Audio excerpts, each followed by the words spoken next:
Well, thank you, Ms. Karima El Khoury, United Nations Resident Coordinator for Malaysia, Brunei Darussalam, and Singapore, for the opening remarks. Thank you very much. Right, ladies and gentlemen, I believe as the global economy is recovering from the pandemic, this is definitely the opportunity to institutionalize sustainable actions which will enable ASEAN to play a leadership role in sustainable developments. And to continue further with today's event, it gives me great pleasure to invite Mr. Chengyu, Honorary Chairman of Global Compact Network China and former Chairman of SINOPEC, to deliver the first keynote remarks.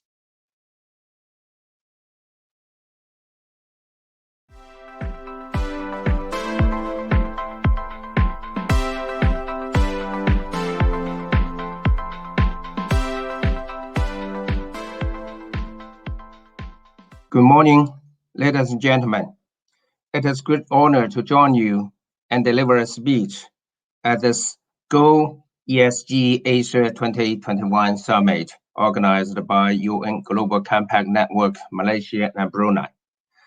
I have observed that the Asia business community in the past years has made great efforts in pursuing SDG goals, which has contributed greatly to Asia economic development and made the Asia economic become the driving force of global economic development.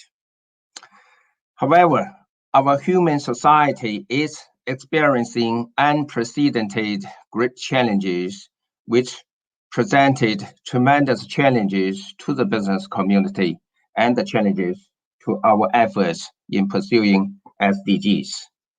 These major challenges include 1, COVID-19 pandemic, 2, climate change, and 3, fast development of science and high tech, represented by digitalization, AI, biotechnologies, and new materials.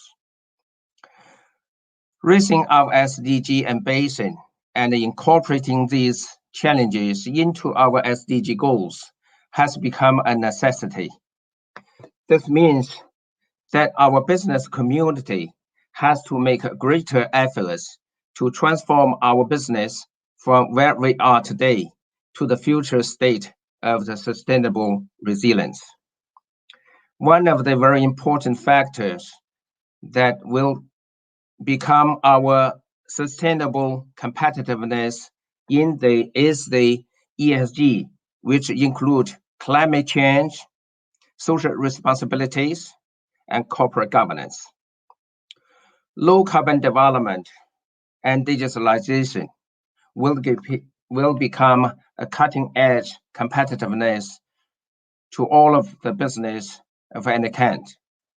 And the same is true to the social responsibilities and the corporate governance. Environmental protection and combating with the climate change has become one of the major social responsibilities of all our business.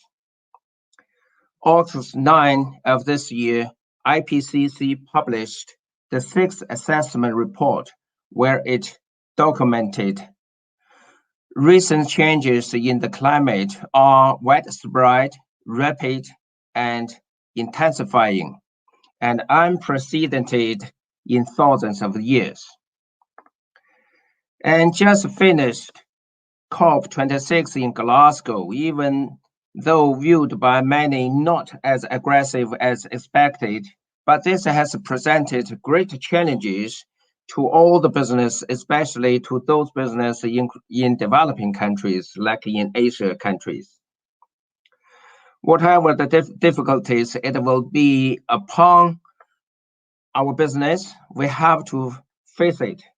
We have to do our best to combat with the climate change, because climate change is already affecting our lives and affecting every region on the earth in multiple ways. The changes we experience will increase with the future further warming. To limit global warming, a strong, rapid, and sustained reduction of CO2 methane, and other greenhouse gases are necessary. We have to do our best to reduce not only the world consequences of climate change, but also achieving sustainable SDG goals. No matter how you look at it, but you have to deal it seriously. Low carbon or zero carbon development will become cutting edge competitiveness of the business in any part of the world.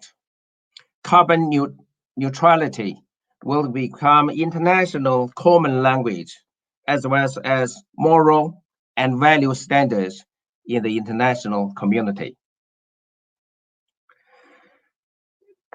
To emphasize that the world is changing. Tomorrow is not the same as today. So what we are doing today must be based on the future's needs and building our sustainable competitiveness in tomorrow. Low carbon or zero carbon and digitalization could not only be gotten rid of by any business. We have to commit ourselves toward this end. However, we have to do it in Asia way.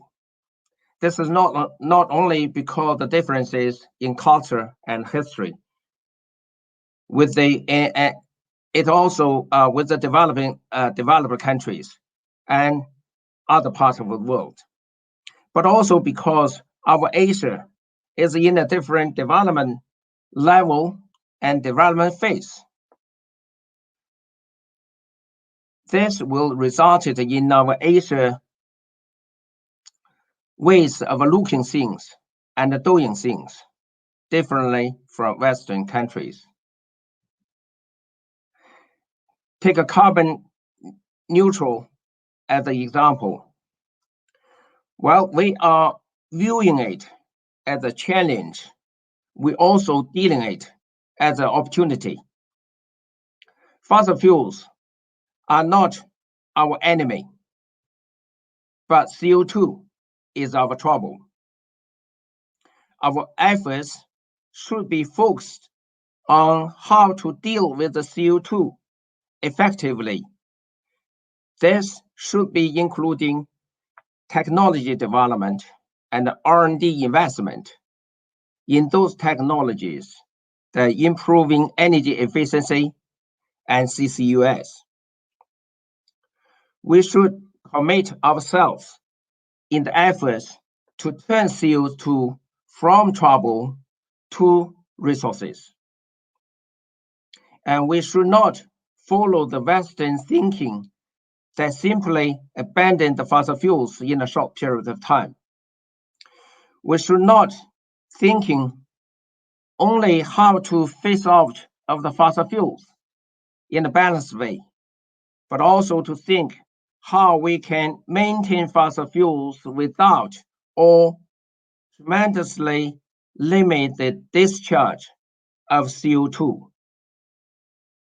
and all other greenhouse gas, and dealing well with the climate change. So our investment should be focused on the future. This is not just in the technologies of the business growth. We also need to focus on how we can dealing with climate change in order to create a better and sustainable environment for our business. So the business should spend more efforts and more energy and investment on the technologies to greatly improve fossil fuels efficiency, that lower the consumption of the fossil fuels and also lower the emission of the pollutants and the CO2. We also need to have a big investment in the CCUS so that we can continue, give us more time and continue to use the fossil fuels and without polluting our environment. So CO2, eventually, we need to turn it from trouble to the resources. Well, thank you very much for inviting me at this platform and deliver the speech. Thank you.